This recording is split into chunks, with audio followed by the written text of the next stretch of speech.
Well, guys, we've made it to week 10 with the 770G. It doesn't seem like it's been that long. It's been a little over or about 10 weeks since I started this channel, and to date, I think we are at 119 subscribers, and I'm averaging about 14,000 watch minutes a day. Not a day, excuse me, a month.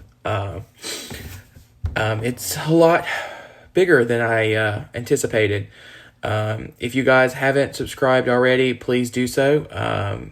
The subscribers growing and the interaction on the videos keeps me excited to keep doing this. I love the feedback from you guys that the videos are helping, and I truly enjoy making them. I don't put much effort into them. Try to keep them simple, just if we were carrying on a conversation, and I hope you guys enjoy that. So with that being said, for week 10, I don't have much to update you guys on. The 770G is doing amazing. I don't have any complaints with it this week. Everything has been working well. I did notice, thanks to some people on Facebook, there was an app update for the Minimed Connect app on my phone. It happened around Valentine's Day, and I noticed, thanks to these people on Facebook, that my app had started syncing to CareLink. The last sync was on Valentine's Day. So to do this, in the app, you click the little menu icon and you click the CareLink options, and then just log out of CareLink and then log back in, and that resolved the issue. I did check just to make sure that my 2 care partners were still active, and they were, so there wasn't an issue with that. And I did check back the day after, and the daily syncing to CareLink has resumed. So just keep a check on that for you guys if you are using the app. Again, for me on the 770G, the Minimed Connect app is the appropriate app for the 770G user to see their information on. And then the, I believe it's called CareLink Connect app, is for the user. For the caregivers. I've noticed that there's been some people who can't get logged into the app. Medtronic's pacemaker equipment also reports to a different variant of CareLink, so you have to make sure that you are using the apps designed for their diabetes platform. So hopefully you guys get the right apps. I have seen some people ask, and I will screenshot the correct apps and send it to you from the Apple Store. I would assume that they look the same on the Google Play Store, the Android devices, but I'm not 100% sure with that since I don't use them. So that has been my difficulty with the 770G this week. I have a challenge ahead of me, and I'm curious to see if you guys would be interested in me documenting my process with it and going with that. I've been off and on kind of doing diets here and there over the past 1.5 to 2 years, and I have lost about 20 pounds. But I need to increase that number dramatically. So to do this, I have ordered a rowing machine, a water rower. I do enjoy rowing, and I think that that would be a good cardio activity for me to do about an hour a day. It is supposed to be delivered today, and I hope to have it put together and start this challenge on Monday the 1st, and I plan to row about 10,000 meters a day for the entire month of March. I'm going to try to go for 30 days. From what I've seen online, people who do this correctly and they do it, it's a dramatic change in cardio workout.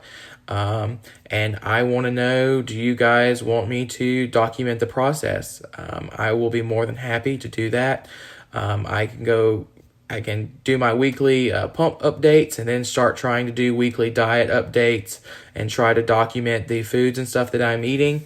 I am going to eat healthier and try to do that, lower my insulin usage and see what I've been what I'm currently using versus what I'm using with doing that cardio activity. And then also hopefully over the next month we see a nice change in my weight loss progress and what adjustments I have to make on the pump with that. My daily insulin usage now is between 140 units a day and 180, depending on how many carbs I eat. I'm trying my best to cut back that. Personally, I've been working on not eating as much, or if I do have a snack, it's a healthier snack, like natural fruits with those sugars versus something that's not so healthy. So that's the challenge that is ahead of me.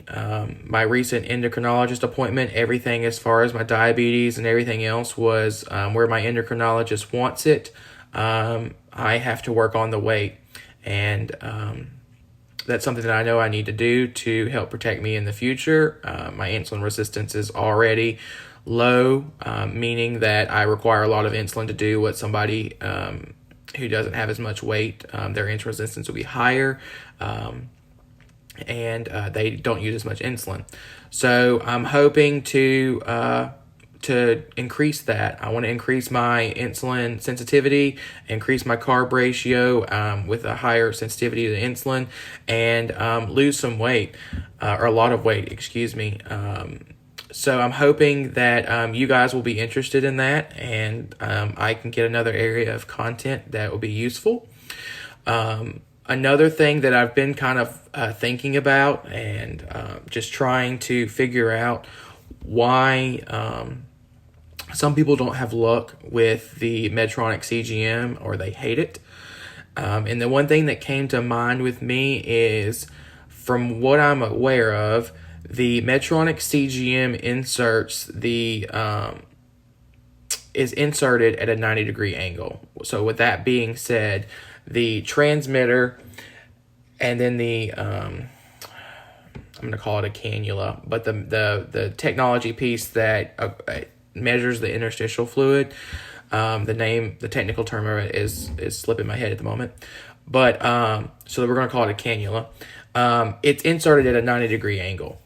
And I do believe that the Dexcom equivalent is inserted at a 45-degree angle. So I think a lot of people that might have frustrations with Medtronic and that go to Dexcom and have a lot better experience is because of that difference with the sensors. I know that when I was on the Omnipod cannula, when inserted into the body, is in about a 45-degree angle. The pod would be placed on you, and then the cannula would fire kind of in at a slanted angle. It wouldn't be a direct 90-degree angle. That was one of the reasons, too, why we made the switch away from the Omnipod, was to get a cannula that would insert at 90 degrees. And then I also needed a longer cannula. I'm using the 9mm cannula most of the time. I will use the 6mm cannula on some of my areas where there's not as much fat tissue. So with the Omnipod, with it inserted at an angle, I would get the sites I'm going to call it blowout, where you would see insulin coming out around the cannula.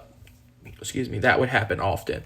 So that was one of the reasons why I made the switch to Medtronic. After thinking about that, I'm fairly certain that could be the issue that some other people are having with Medtronic, and they have better luck with the Dexcom and then the Omnipod pump. So I hope that information kind of helps. If you have had the Dexcom before and you're now using the Medtronic pumps and CGM, shoot me a message or a comment and just let me know. I'm fairly certain that could be part of the problem. And then again, in my other videos on sensor accuracy and some stuff about the sensor and how I have luck with it, they're just, there's sometimes bad spots. I don't believe that Medtronic is constantly putting out bad sensors. I think that it just could be the body. That's just my belief at the moment. Everybody's different. Everybody's body reacts differently. And diabetes equipment, pumps, CGMs, and stuff like that are designed for a one-size-fits-all, and it's up to the user to make the adjustments to make the equipment work for them, or to know how to get the best results out of the equipment. So with that being said, I hope that kind of helps make sense to some of you, and it helps you in your decision making, if whether or not you're going to upgrade from a 670G to a 770G, or switch from Medtronic altogether and go with T-Slim or Omnipod and then the Dexcom. I hope that kind of helps. As far as the weight loss stuff goes, if you guys want to see that or would be interested in it, like this video and shoot me a comment on it. I have enjoyed the interaction with everybody. I do primarily respond to comments on my phone through the YouTube Studio app that creators can use. With that being said, it shows me the most recent comments. Sometimes I get notifications that there has been a comment and I can't find it. I don't know if maybe those comments are posted and then the user removed them or not. I'm trying my best. The same goes for Facebook. The Messenger app that Justin the Diabetic's Facebook page uses is connected. I can interact. I have to switch between my personal account and then the business account, as Facebook calls it.